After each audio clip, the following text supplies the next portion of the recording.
Welcome to episode 129 of the Forward from 50 podcast, where we interview people over 50 who are pursuing new direction for their lives.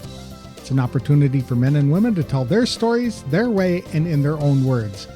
I'm Greg Gerber, the founder of Forward from 50, and your host for today's show. In today's episode, you'll meet Bernadette Catalana, a New York attorney, devoted mother, and author of Daughter Lessons. What began as a personal writing project to share wisdom with her daughters blossomed into a heartfelt book that is touching the lives of parents, daughters, and mentors. Bernadette's story is especially meaningful for women navigating the transition from hands-on parenting to the empty nest. In our conversation, she offers timeless advice for moms raising daughters, as well as encouragement for women seeking to redefine their identity after turning 50. Here are my 3 key takeaways from our interview. First, your job as a parent doesn't end when your children grow up. Rather, it simply changes. Bernadette believes that once kids become adults, parents should shift from directing to supporting, offering guidance only when asked, and always with unconditional belief in their children's potential. Next, enjoy your children, even in the hard moments. She emphasizes that joy doesn't come from perfection. It comes from being fully present and appreciating each stage of the parenting journey, including the teenage years and beyond. Finally, after turning 50, it's your time to grow too. Bernadette encourages people to embrace this season as a chance to raise themselves by pursuing personal goals, building new relationships, and using their life experiences to mentor others. Whether you're a parent, grandparent, or someone mentoring the next generation, Bernadette's wisdom will remind you that it's never too late to build deeper connections, to heal old wounds, or to create something meaningful. To tell us more about what gives her life more meaning and purpose after turning 50, please welcome author Bernadette Catalana to the show. Thanks for joining me today, Bernadette. I really appreciate it. I understand that you have raised daughters, and I have raised daughters as well. And how was your experience? Sounds like we're going to have a wonderful conversation. And thank you for having me on your show today. My experience raising daughters, absolutely the best experience of my life. And I will say that, I say that humbly, I say that proudly.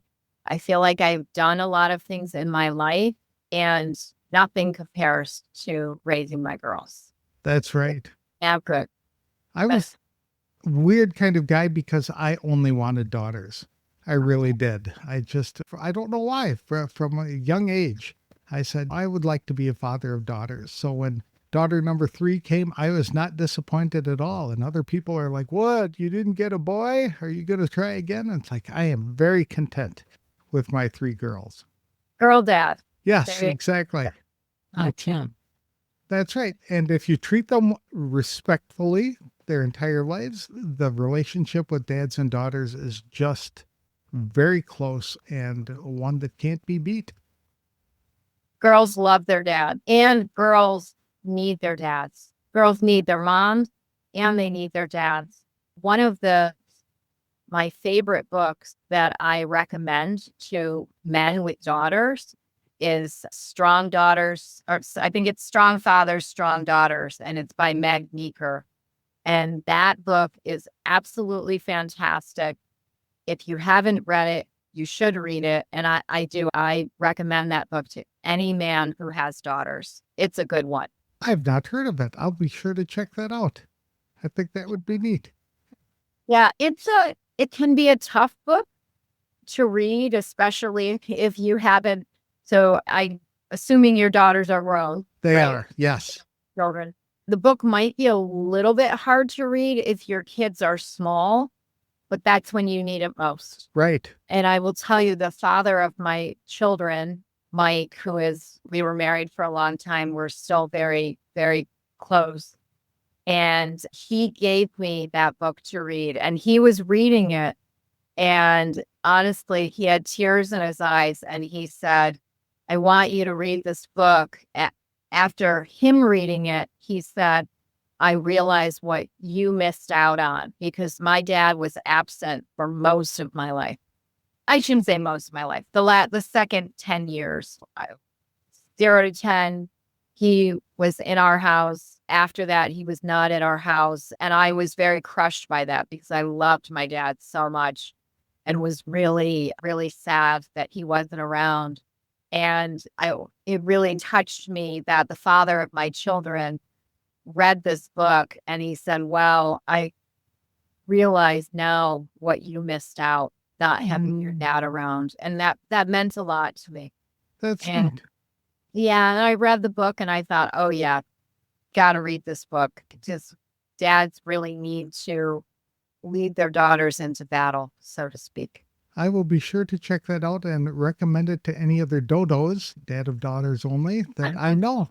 So, That so you decided to write a book based on your experience raising daughters and to share your life with them. What prompted you to do that?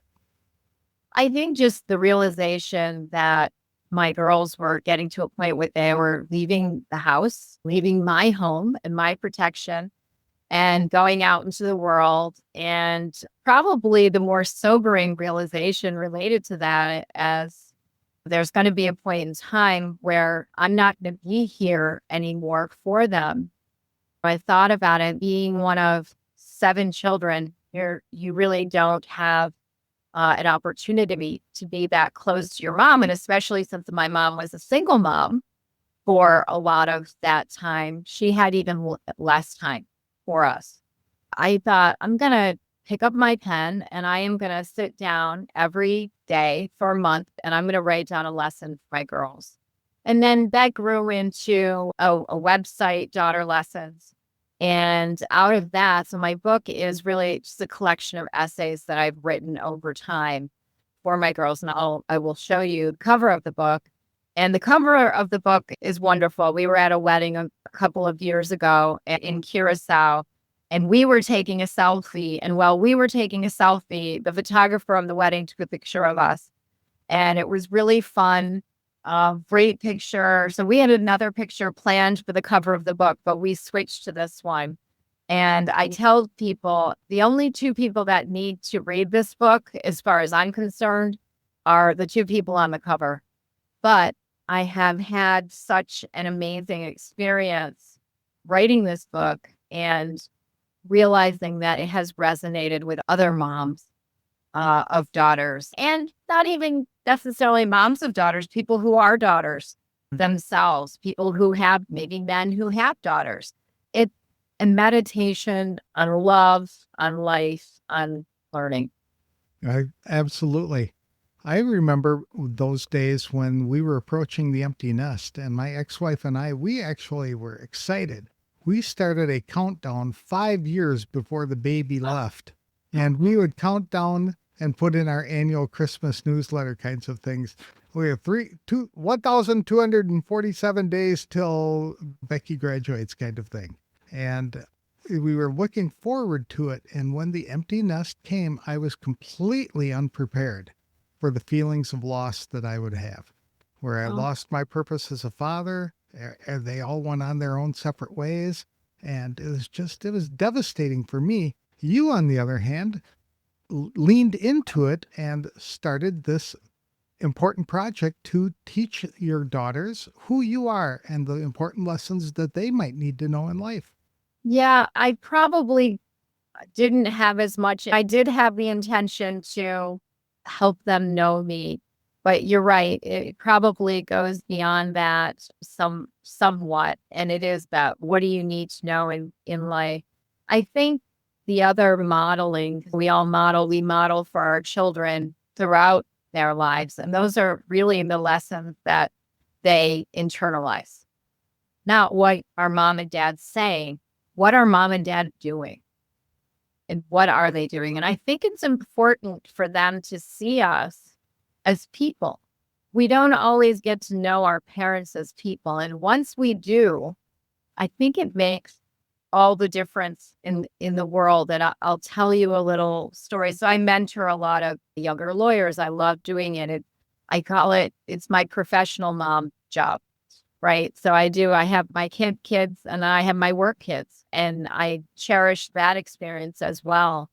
And one of my work kids, who she was working for me when she was maybe in high school, she was a clerk. She said she wanted to be a lawyer. And she was the daughter of people that I knew from from our town. I didn't know them very well, but I knew them a little bit. They were a nice family. And I think the mom might have been stay at home, and the dad was a doctor, very accomplished doctor. So I ran into her probably 7 years later. I was giving a talk to young lawyers, and she had just passed the bar. And said, "Do you remember me?" And oh, of course I do. And we just had such a lovely chat. And she said, "You're just so cool. I wish my mom looks like you." And I said, "You know what? Your mom probably is like me, but you just haven't had a chance to get to know her." And I said, "Your parents are still together. Mike and I aren't married anymore," which is a whole different layer going through a divorce after your kids grow up. And I said, "My girls have seen me down on my knees, crying on the floor, really compromised. And in some ways, as hard as that is, one, that humanized me to them. Two, we got to know each other in a different way. And they saw me coming back from that and making and building a life for myself." So I assured her that her mom was just as cool as me, but maybe she hadn't had the context to be able to get to know her in that way. That's a very good explanation and a nice story. I appreciate that. I think that a lot of times girls seem to butt heads with their moms starting in adolescence for some reason. I don't know. It was the case in my family anyway, and in other families that I've seen as well. And they just have to separate from mom. And that's just a painful experience when they do it, and a lot of contention in the relationship at that time. You didn't have to experience that at all, or you did not experience that at all? I didn't really. Of course, we all have difficult moments with our children. You're not a parent if you haven't had a difficult moment.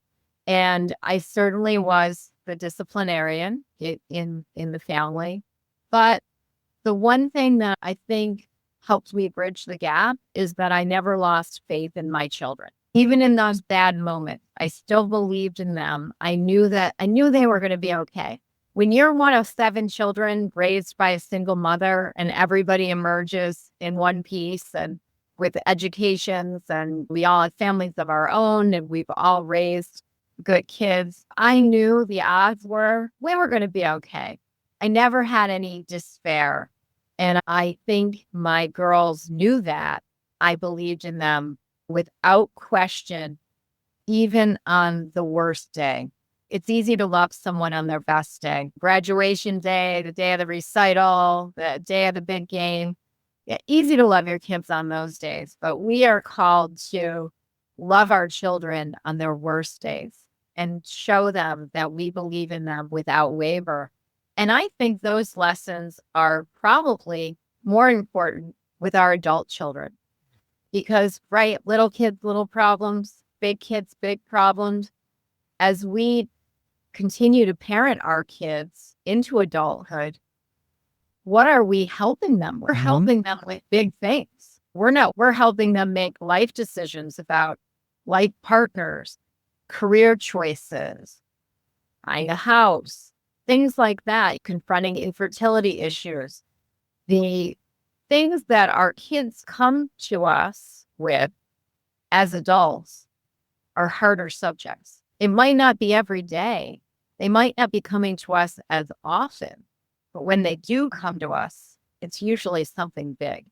And I think that's where parents of adult children can know that they're not out of a job. The job description has changed. You're not out of a job.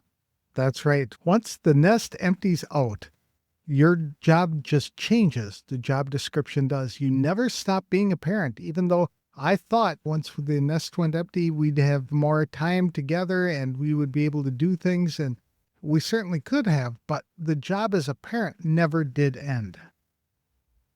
It just shifted a little bit. They needed me as a parent or as a father, but in a different way. And so the relationship shifts from for me, the father-daughter relationship, as I'm the father, you're the daughter, to us becoming very good friends, where we were able to communicate on a whole different level about a whole different level of topics. Yes, I agree. There's nothing like having a glass of wine with your children, your adult children, right? Mhm. And being able to talk about life is really nice. It's a great place to get to. What are some of the biggest lessons that you have that you would give to moms who are raising daughters? Probably the advice I give most often to any parents of any age, so whether you have a boy or a girl, just enjoy your children. Enjoy your children. And I know that sounds so simple, but it's not always easy. I think I call it the martyrdom of motherhood. We have this feeling that we have to be suffering. And you know what? It's not easy. Parenting is not easy, but you can enjoy every single day. You can enjoy your children. And I think we give them such a lovely gift. Think about it. When you love someone and you show them that just their presence makes you happy, what a gift we give to them. So I think the one thing that I did, and I was a young mom and probably hadn't really, and I say this, really hadn't finished raising myself when I started having my girls. But then that doesn't even matter because you're focusing on them. But I think that the one thing that I really stumbled upon from the very beginning is I just enjoyed it. I enjoyed them. And even the hard moments, even the teenage years, we had fun. Yeah, my life changed completely the moment my first daughter was born. And I can't describe that experience that I had watching her emerge and then holding her in my hands for the first time and realizing that I was a father and her big brown eyes staring back at me like, you better buckle up, Buster, because this is going to be quite a ride. And I am realizing that I was now responsible for her life, but for guiding it.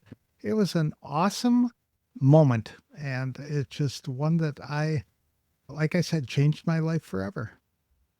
And it does for all of us, right? There is something so singular about becoming a parent that you can understand why when people get to the end of their daily parenting and when their kids are leaving the nest, that it's frightening. But it's also such a great opportunity to explore ourselves, also to love other kids, love other people. I think about the mentoring opportunities that I've had since my children left home and how that has been such an area of my practice that I've enjoyed so much. I'm a lawyer. It's a difficult career. Mentoring is something that I think comes very naturally to lawyers. You're never going to know it all. I still don't know it all. I still have met people who mentor me. I still have people that I go to. And I just last week, I had a call with a lawyer who has much more experience than I do. And I was so happy to get her sage advice. So I am lucky enough to be in a career that I have people who want to know what I think and want to learn from me. I have more time for that. And we also have time to raise ourselves up and do the things that maybe we didn't get to do on the other end. But now that our daily parenting is over, we can get back to the business of raising ourselves. Absolutely. When you're raising kids, you don't really realize that moment is going to end someday. We always celebrate the first steps, the first day of school kind of thing, but we don't really know when the end is going to come. The last time that they come to us to read them a story kind of thing, it just passes silently into the night. So when you said before that we have to enjoy those moments, that means enjoy the moment at the present, correct? Oh, yeah. We have to live in the now. We only have what's going on right now. Yes, things that happened in the past, those are sweet memories, and we want to hold on to those. But really, we just have to live in what is happening at this moment. And that's part of the enjoyment. That's Mhm. part how we can enjoy our children is by focusing on what's happening right now. And where are they? I think too, there is a tendency for people to make their children their happiness projects. Yes. Or achievement projects. Oh, my daughter is going to a Division I school and she's playing this sport and she's doing this, and that stresses me out for them. I think your kid is not you. Your kid might have completely different aspirations. And I will say, I think just maybe being one of 7 children and having that instinct of what they're going to be okay. Also, not having a lot of guidance from my parents because of the circumstances.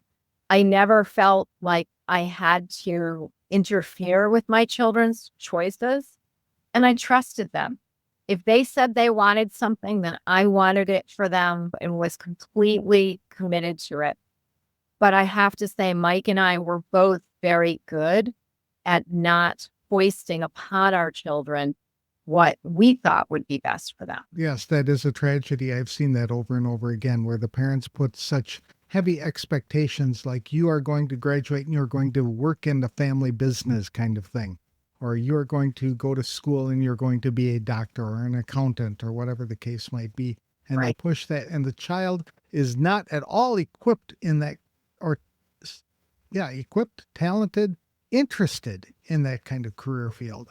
And it's a tragedy all around. Now this child is stuck in a rut where they can't get out of, and there's no joy in what they're doing. No, that's true. That's true. We have to remember that we give our children life, that we give them life, but their lives are not our lives. They have their own life. That's something that's better. It's good to realize that. The sooner we realize that, maybe that would make it easier to let go when you get to the point of releasing your children out into the world, right? That have a whole life out there for them to live. And it's exciting. I'm excited for my kids. I'm excited to see what they do and who they are. And it's a relief to know I feel like I can give myself an honorable discharge. I did a good job. That's a great way to put that. And I like that very much. I also like that you are mentoring younger women, because that is something that all of us over 50 can do. And even if we've never had children, we can mentor younger moms, maybe, who are still struggling with their own identity and what they can do. And you can still give them hints and advice to make them better people. Yeah, I think part of the reason why I have connected with the younger folks and where I've worked in the different offices I've worked is I don't look at myself as, okay, I'm up here, I've done all of this, and you're down there. I look at it as a mutual relationship. I learn a lot from the younger lawyers. They're technologically very savvy. And I also don't put myself in this box of, okay, I'm this age and you're that age. We're just people. And I read once that the most well-rounded people had friends of different ages. And I had found that was true. I had people in my life that I admired that they had friends that were older and more experienced, and they had friends that were younger. But in the end, they treated them all as friends. And I think we can do that in mentoring relationships as well. I think of people as colleagues. Yeah, there are going to be times when I full rank and say, hey, do not do that. That's not a good move. But you do it kindly, and then you move on and move forward from it. Because we've all made mistakes, right? That's absolutely right. What are some of the ways that the role evolves in parenting when children become adults? Oh, I will say it's hard there is that moment where you realize I'm not calling the shots anymore. I'm not, and we have to accept that graciously. Have to. I also think there are those moments where we see our adult children doing something that we might believe is a mistake.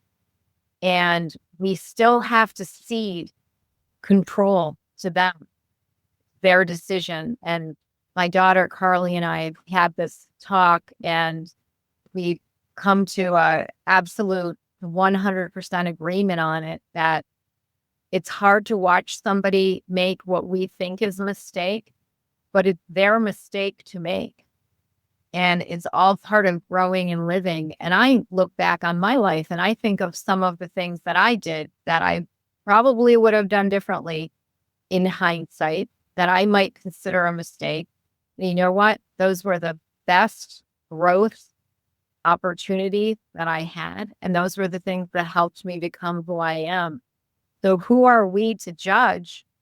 Okay, someone might be making a mistake. Your child might be making a mistake, but it's their mistake to make. And it's not your place anymore to judge it. It's your place to support. So I think of myself as I am the supporter. I'm the person who will give you, I'm honest. I will give honest advice. But in the end, I let my children know that I trust them and I trust their judgment. My mother-in-law was that kind of person. When she thought that we were going down the wrong path or doing something really stupid, she would come to us and say, I'm only going to say this once. And she would express her opinion or her concern or whatever. And then she never brought it up again. And too many moms sometimes ride over their kids and continue to push their direction and tell them what they need to do and insist that it be done this way only, kind of thing. And it just creates a lot of problems that way. So I really admired my mother-in-law for her ability to gently guide us in the direction that she thought we should go. I love my mother-in-law. I still call her my mother-in-law, even though I'm not married to her son anymore. And when we talk, we laugh, and she's still giving great advice at 89, heading toward 90. And somebody who is young, she always dressed young and knew the styles and she's ageless. And I feel like she's been someone who's been a role model for me, because I think that also helps younger people relate to us when you don't put yourself in this box of, oh, I'm old. I hear people say that. They say they're old, and like, why would you ever say that about yourself? No, because there's always someone older. My mother-in-law is looking at me thinking, oh, she's young. She has plenty of time in her life left. And you know what? By that measurement, she's absolutely right. So, perspective. I agree. That is absolutely correct. You had mentioned that you were raised by a single mom as well. Do you have any special advice for single moms? Those folks are in such a difficult position because they have to work and be the provider and the disciplinarian, and they might not be the nurturer that they want to be all the time because they have that unique role. What kind of advice would you have for them? That is such a good question, because you're right. It is very difficult to be that single parent at home, which is often a single mother. And not only do I look to my own mother, I have a friend, Susan, whose husband died tragically when her son was 3 years old. And I know she had many nights of fear. Am I doing this right? Am I raising this child right? I think you can do the best you can. You are doing the best you can. Try to get support, but trust your gut. No one is going to have the answers. No one is going to have as much insight on how to raise your children as you are. So just trust that you know what to do and do it, and you will get there. It seems like forever. What do they say? The days are long, but the years fly by. And that certainly is really true, isn't it? You do get to the end, and you do get to a point where your daily parenting is done. Now, my mom really enjoyed her years after we were all out of the house, and loved having grandchildren. And say, oh, if I knew this was going to be so great, I would have done it first. That were true. Right, exactly. It's funny to watch my mother around the grandchildren. It's, wait a minute, we weren't allowed to do this. She came and spoiled them silly. And it was wonderful because the kids need that kind of thing as well.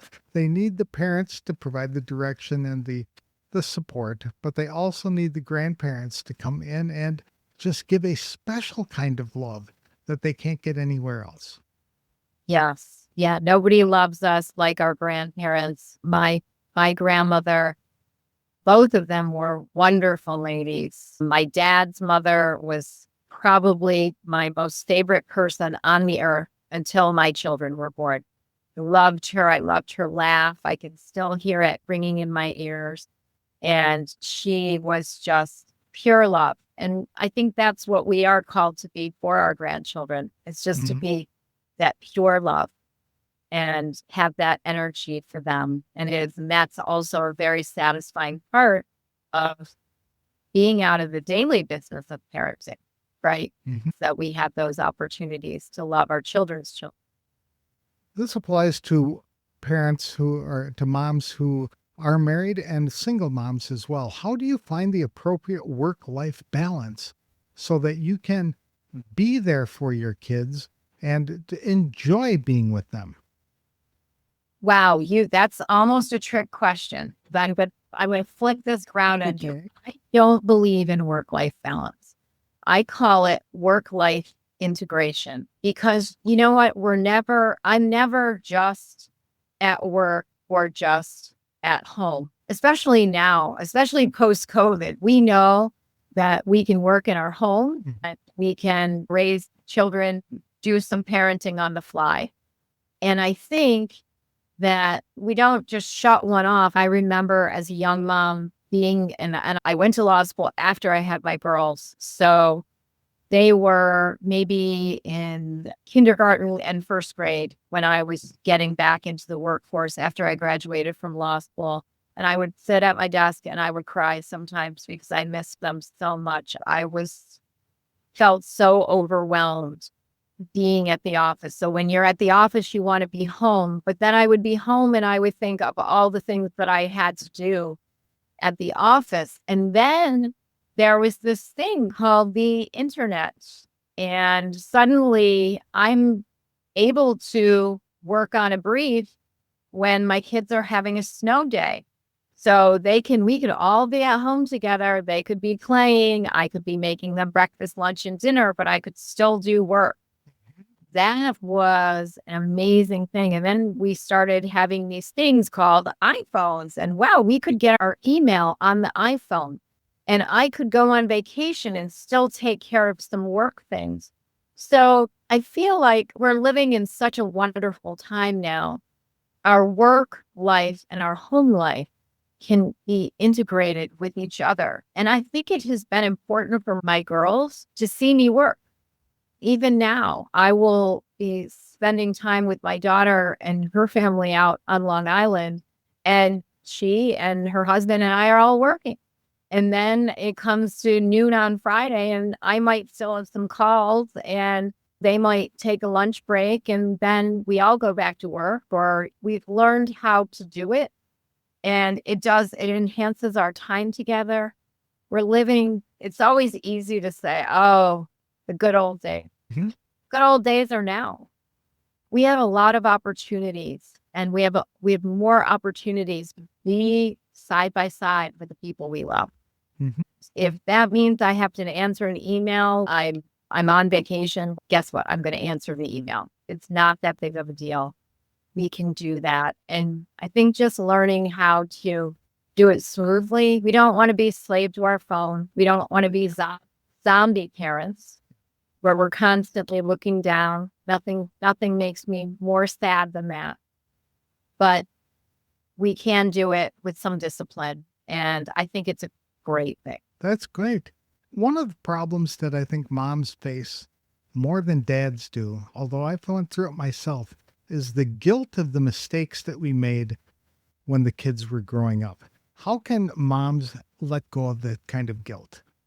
Wow. I have been thinking about this lately because I will say, I'm not somebody who tends to regret. I feel like I've done my best. Every decision I've made, I'm a very contemplative person. But lately, I just got back from a vacation with my daughter, Courtney, and her husband and my significant other. And you know what? One thing I thought I might regret one thing that I did not do for my girls. I did not stress the importance of learning another language. So there you go. That is my regret. I have said that to both of them recently because both of their husbands can speak multiple languages besides English. And I'm amazed. And I listen to them talk and I think, wow, I should have done that. I guess I didn't realize that in America, the way we teach languages is not great. Phil, Carly's husband, both of his parents were foreign born.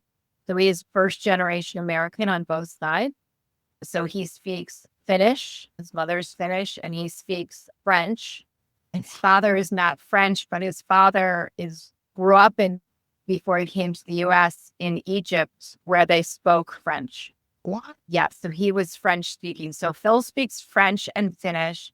And Drake, who is Courtney's husband, moved to Europe when he was 16 years old to be a ballet dancer. So he speaks fluent German, some Russian, and he speaks Spanish. Again, they've been out in the world, and now I think, but it's not too late. My girls, they can do that. So there you go. That's my one regret. If you have regrets, you know what? There's no time like the present, and there's nothing like forgiveness. And I think the real healing that we have to do, there's generational healing. We have to forgive our mothers for not being the perfect mother. No one is.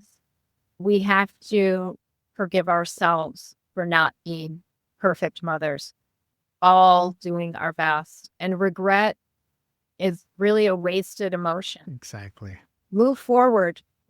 Live for today, live for tomorrow. As long as your children are alive, there is opportunity for healing.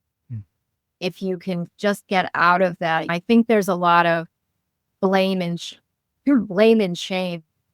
There are, I call them mother wounds. I have some friends in my life that have mother wounds where they really did not have a strong relationship with their mother, or it was strong in the negative way. And you can see where they struggle with that mother wound. And it's blaming their mother for everything that has gone wrong in their lives. And then it's shame.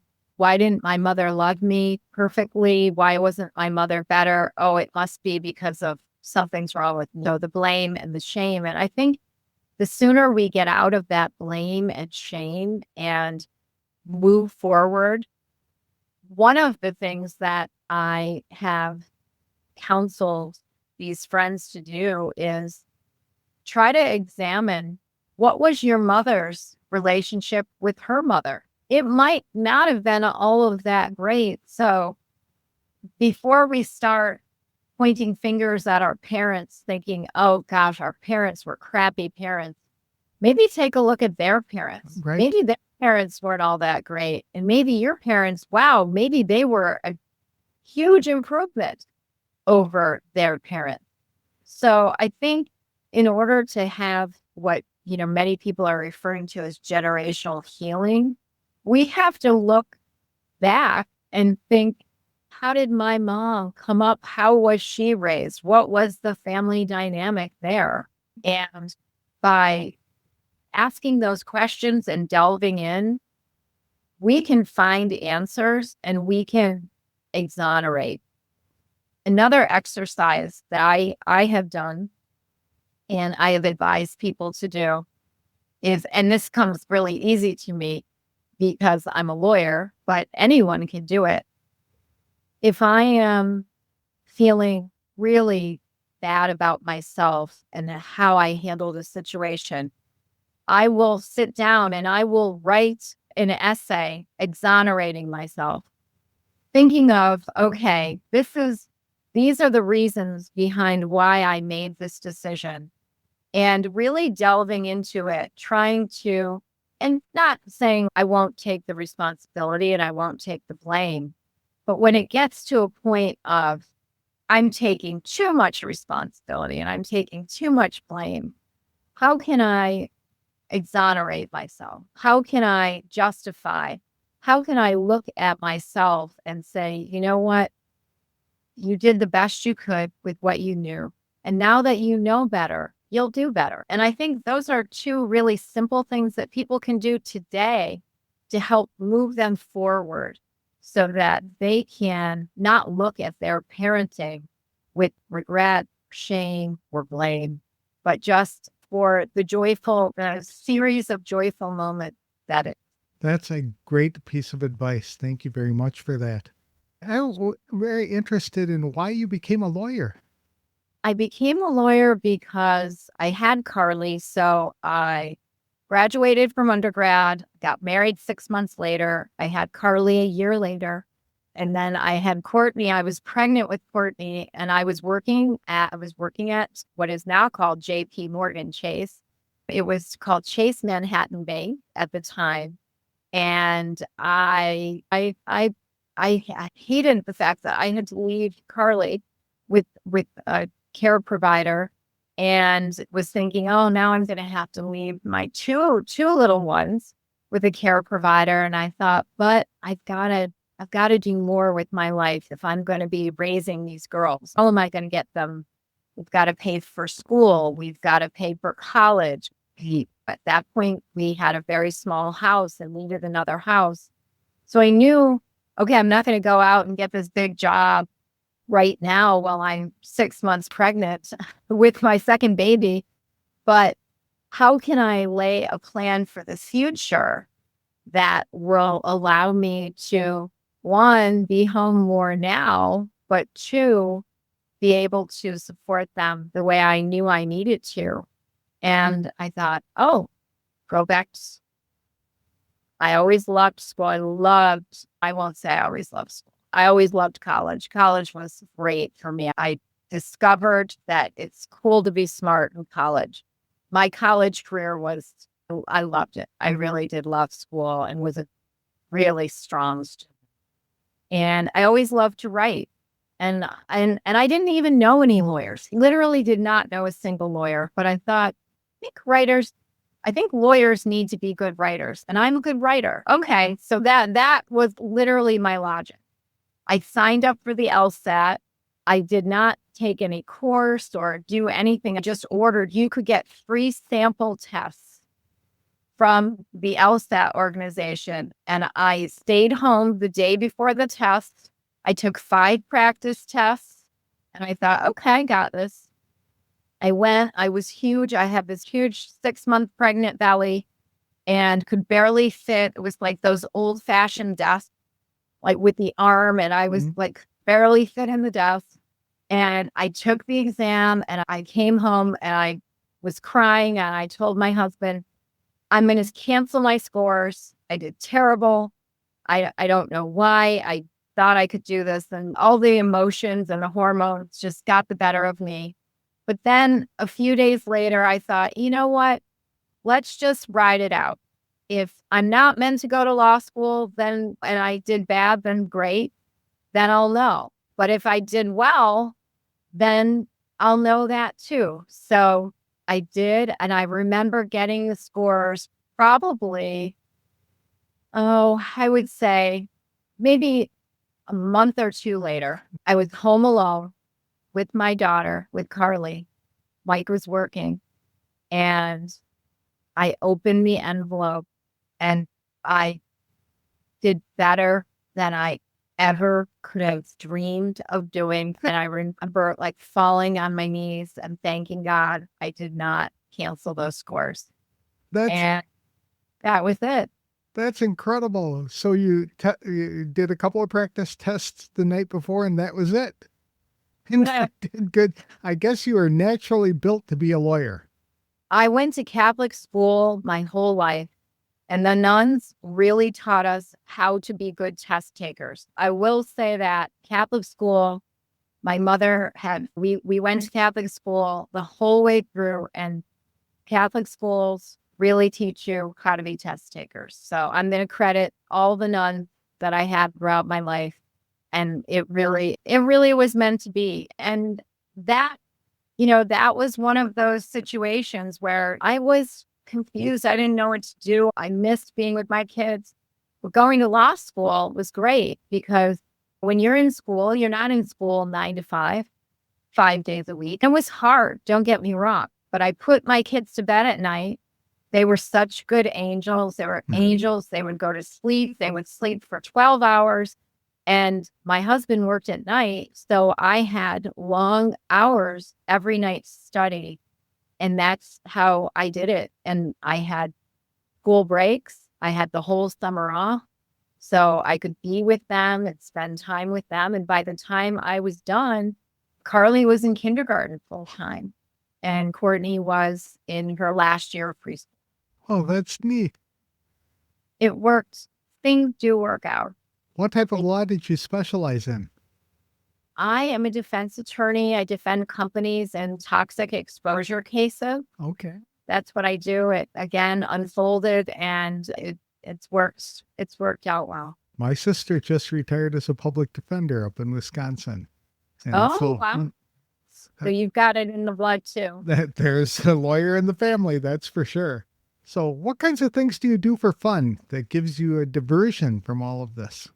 We live in New York. There's so much to do. We go to a lot of shows and I spend all the time with my girls. I live walking distance from both of them. So I see them and try to spend as much time with them as possible. We travel a lot just with my work and just in general, love to travel. We do that. I love yoga, love to cook. I definitely am a Susie homemaker of just keeping house and anything related to keeping things neat, clean. I even love to do the wash. Love all of it. I enjoy it. That just is, maybe that's my secret, is I just try to find things to enjoy about it. That's very good. If you could turn the clock back, is there anything you would do differently? You had mentioned that you'd put the girls through foreign language training. Is there anything else that you would do? Yeah. You know what? That literally is the one thing that I think I would do differently is foreign language training for sure. But I try not to go in the let's time portal. I try not to do that because I feel like that only can lead to like frustration and sadness. So what I try to do is look forward and say, what can I do now so that I won't have a regret in the future? So I'm trying to have that mindset and try to look forward because it's the only way. Have eyes in the front of our head for that reason. So we're not looking back. That's right. That looking back can be an anchor that really prevents people from going forward. So I like your perspective of making that decision. What can I do today that I won't regret tomorrow? Yeah, super.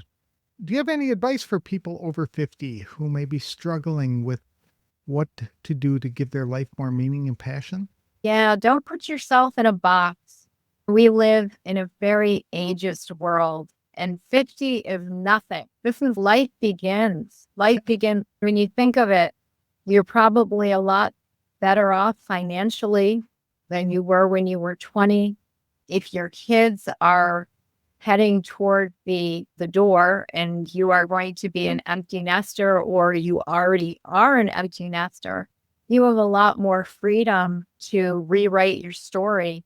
You're a lot younger than you think. I think I hear people, and I mentioned this before, I hear people saying, I'm old. Why would you say that? Because the things we say about ourselves become the truth, right? Mm-hmm. So if we say, how about I'm young, I feel great. I think the positive attitude, developing that positive attitude is really important. And one of the ways we can do that and support that every day is by moving. So if you don't have a regular exercise program, I highly recommend you find one because I know that there are times I have a grueling schedule. The practice of law is not for the faint of heart, and it is strenuous. Mentally, it can be strenuous physically, certainly, like when we have trials or deadlines and we're working all hours of the night. But I try to really stick to some kind of routine. And I know there are times when I get down and I get out of sorts. And the first thing I try to do is get out there, take a walk, get on the treadmill, do a yoga class, get my body moving. And it's amazing how it can really turn you around. So you can't put yourself in a box. Don't do what everyone else does. There are a lot of really ageist people out there, and you have to be careful because if they get in your head, sooner or later, you're going to be telling yourself that what they're saying is true. You're going to be buying what they're selling. Don't do that. You get to write your own story and you can say whatever you want about yourself and you can make it true. I absolutely love that advice about starting to move, because there are too many people who have these grand plans of things they're going to do in retirement, and then they turn 65 and they retire, but their health does not enable them to move forward and do the things that they had always dreamed of doing. So that is outstanding advice. Yeah, you're so true. And one of the things we did when we were on vacation is we did the Normandy. We did the Normandy beaches, and we were climbing up rocks, going in the German pillboxes. And our tour guide looked at the four of us, obviously four very fit people, and said, I don't usually take people up this way, but you guys look like you can do it. We were climbing over these rocks. And then a little bit of distance away from us, I saw a bunch of, I would say probably older folks, maybe in their late 60s or 70s. And I looked at my partner and I said, that's not going to be us. We got to keep moving. That's right. It gives you that incentive to keep yourself going forward. How can people connect with you if they would like to learn more about your book or buy your book or just ask you a question? Sure. They can certainly, my book is available on Amazon. It's called Daughter Lessons. And I don't know if I know the camera can see the picture. Yep. but it might not see the words as well, but it's available on Amazon. It's called Daughter Lessons. And I have a website. And if people want to email me, they can email me at Bernadette@daughterlessons.com. That's great. How old are your daughters today? My daughters are married ladies in their early 30s, and Carly, two little girls.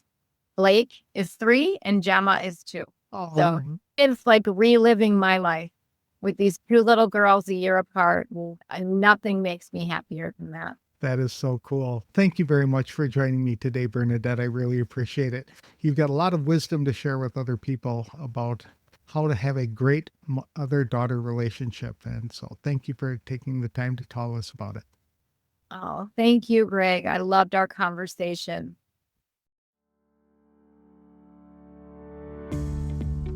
As Bernadette Catalana shared in our conversation, life after 50 is a unique opportunity to rediscover who we are and how we want to show up in the world. With her 2 now grown daughters, she has found fulfillment in mentoring young attorneys and supporting the people around her through encouragement, wisdom, and presence. What gives Bernadette's life meaning and purpose today is her ability to help others grow, whether it's through mentoring younger professionals, spending time with her own grandchildren, or sharing the lessons she learned through parenting. She continues to invest her time and energy in the next generation. She has also embraced the physical, emotional, and spiritual benefits of staying active. From traveling and hiking to practicing yoga and enjoying family time, Bernadette makes it a priority to care for herself so she can continue living with vitality and purpose. Rather than dwelling on regrets from the past, Bernadette encourages others to give themselves grace and to focus on what they can do today. She recommends writing exercises to help release shame and guilt, and she reminds us that generational healing often begins by understanding the struggles of the parents who came before us.